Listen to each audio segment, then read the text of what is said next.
proses penerimaan santri baru di Pondok Pesantren Rubatul Khairat Ternate.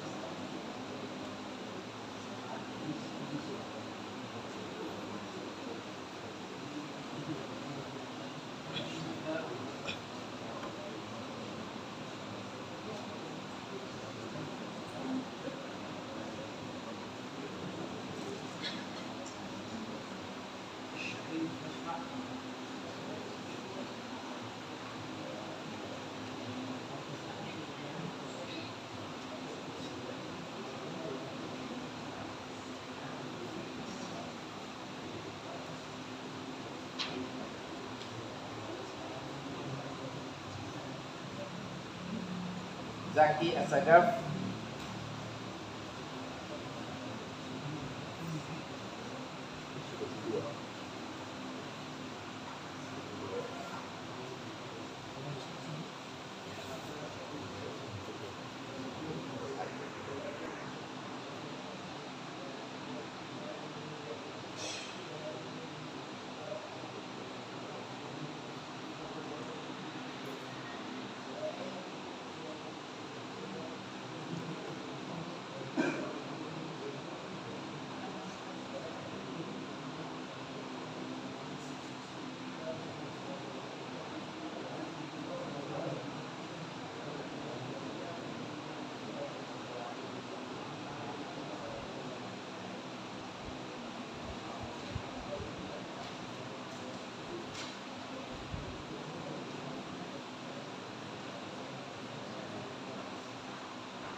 Saleh Al-Hamid,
Faiz Anwar,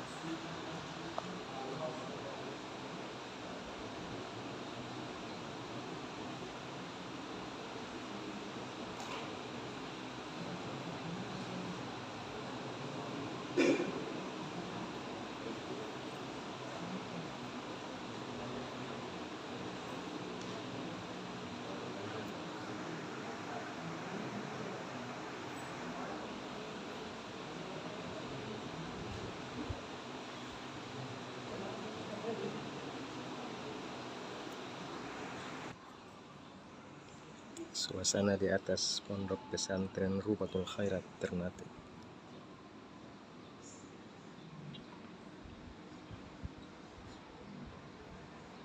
kebetulan hari ini tanggal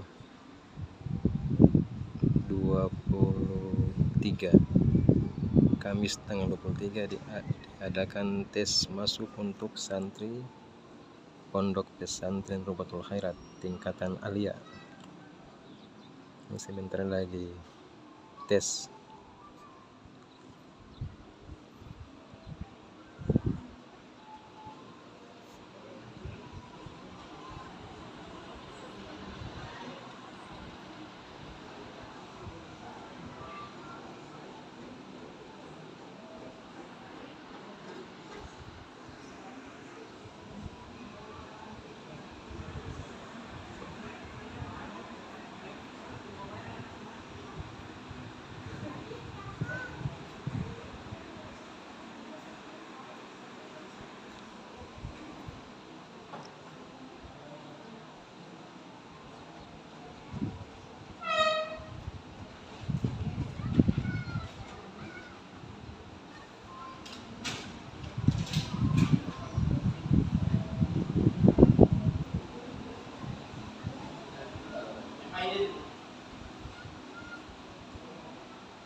Assalamualaikum warahmatullahi wabarakatuh.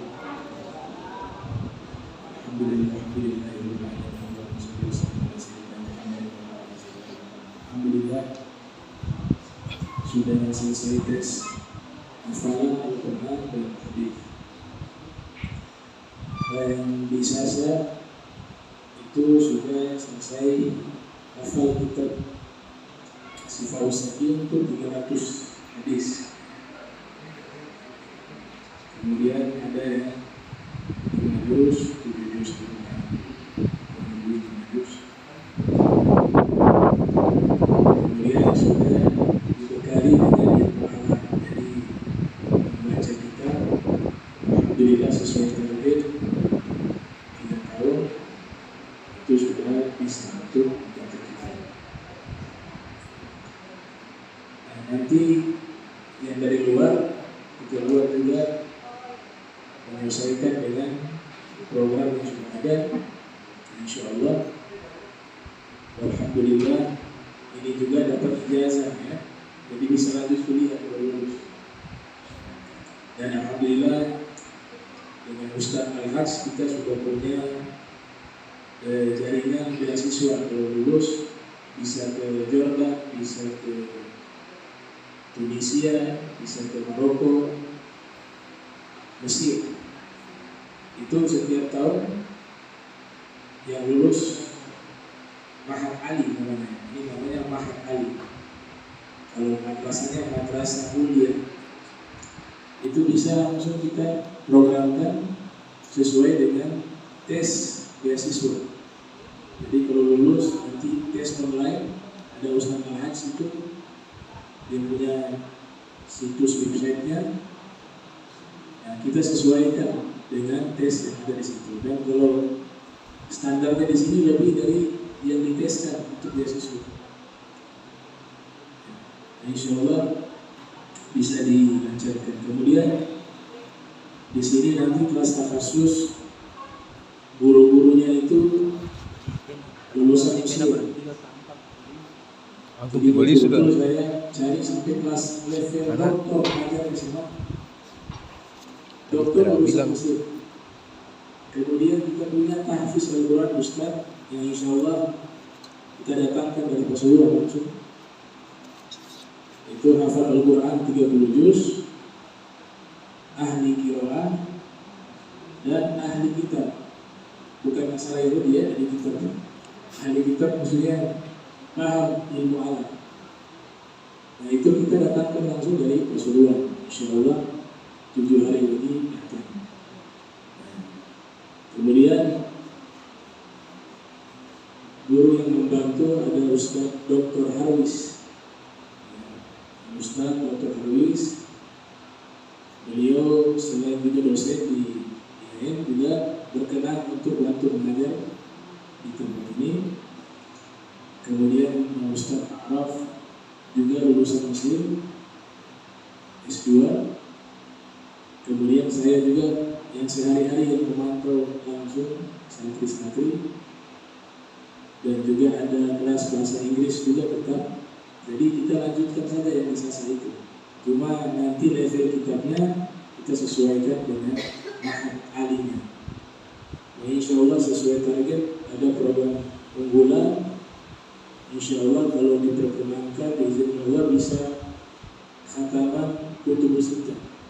Ya, mulai Sahih Bukhari, Sahih Muslim, Sunan Abu Daud, Sunan Tirmidzi, Sunan An-Nasai, dan Sunan Ibnu Majah. Di 1 tahun targetnya 2 kitab hadis kita hatamkan. Kita mulainya dari jam 3:30 subuh, ya, untuk kita membaca kitab tersebut. Kemudian program lainnya sama dengan pesantren Al-Khairat Sasar, hari malam Jumat membaca maulid dan seterusnya, itu disesuaikan dengan program tersebut. Kapasitas sementara hanya cukup 20 orang, makanya nanti nginap sementara di rumah sebelah, ya, di rumah sebelah sambil pembangunan di bawah selesai, nanti kita pindahkan di bawah sebagian di rumah tersebut. Ya. Itu mungkin sekedar info. Ya, hasil nanti mungkin 2 hari ke depan, ya, baru mungkin hasil yang lolos, dan nanti setelahnya itu bisa dihubungi oleh Ustaz Sofyan atau Ustaz Jamal untuk kelanjutannya. Mudah-mudahan ini anak-anak semuanya bisa ke depan menjadi, ini kalau mau dokter yang paham. Cuma saran saya, kalau sudah dari awal, mudah-mudahan jadi ulama wasolihun. Itu membahagiakan orang tua dunia akhirat. Gitu. Apalagi lanjut sampai di luar negeri, insya Allah. Nah, kita usaha secara maksimal, semua tergantung kehendak Allah. Ini semua hanya ikhtiar saja, nggak boleh dipaksa juga. Nggak boleh orang tua marah, kenapa kamu nggak bisa? Ini semua kuasa Allah. Tapi paling tidak kita sudah berusaha ya, merencanakan itu. Dan ini bagi saya sudah cukup maksimal ya, sampai saya datangkan guru dari luar itu. Harus cari yang doktor, yang lulusan Mesir, yang akhlaknya baik juga. Jadi bukan hanya ilmunya, tapi akhlak juga saya nilai. Saya wawancara langsung dengan beberapa tenaga pengajar di sini. Kemudian kita istikharah juga. Istikharah mudah-mudahan ilmunya manfaat bagi santri-santri semuanya, dan mohon dukungan juga dari orang tua untuk juga mendoakan anak-anaknya ikut juga mendukung ya program-program. Kemudian hormatilah para guru-guru mereka ya, ini orang tua juga harus hormat kepada guru-guru mereka. Kalau guru-guru mereka orang tua gak hormat, itu gak akan bisa ilmu itu sampai. Karena menghormati ilmunya, ilmu Nabi Muhammad dengan perangkat-perangkatnya, dengan yang mengajarkan. Apalagi kalau pesantren ini kan kita ibaratnya waktu tercurahkan hampir ya, hanya waktu tidur saja. Kalau kita mulai dari jam 3:30 tidur berapa jam saja. Tapi buat adik-adik sekalian, saya katakan lelah hanya masa ini saja. Capek 3 tahun ini saja. Dihitung dengan yang kemarin 6 tahun. Nanti kalau lanjut ke luar negeri, penyempurna sudah santai, tidak capek lagi. Dan ini masa emas. Lewat dari ini kalau tidak maksimal, kalau sudah belajar di usia yang sudah di atas 30 tahun atau 20 tahun lebih ke atas, itu sudah sangat sulit. Makanya memang konsepnya capek dulu. Capek. Kalau santri merasa capek, guru lebih capek. Guru lebih capek. Tapi buat adik-adik sekalian, belajar sungguh-sungguh 3 tahun ini, sesaat lelah ya. Selepas itu, kalau sudah lanjut di luar, itu akan lebih mudah. Gitu. Tidak lagi mengalami kesulitan, dan mujahadahnya tentu tetap istiqomah, tapi tidak sesulit yang di masa anak-anak dia santai, dia tidak capek. Ini masa-masa mereka, masa-masa emas. Orang-orang ilmuwan barat bilang the golden age, usia emas. Ini usia. Baik, mungkin itu yang bisa saya sampaikan. Kurang lebihnya mohon maaf. Dan terakhir 2 mata pelajaran lagi, fikih dan sirah nabawiyah. Ya. Jadi nanti Habib Syekhan bacakan soal, langsung jawab. 10 menit 1 soal. Nah, 10 menit 1 soal, langsung jawab. Dan memang soalnya ini jawabannya tidak panjang ya. Jadi langsung ditulis. Pengawas 5 menit itu 5 menit. Baca soal, jawab 5 menit, baca lagi sampai selesai ya. Kayaknya ini dengar istimewa ya, dengar baik-baik.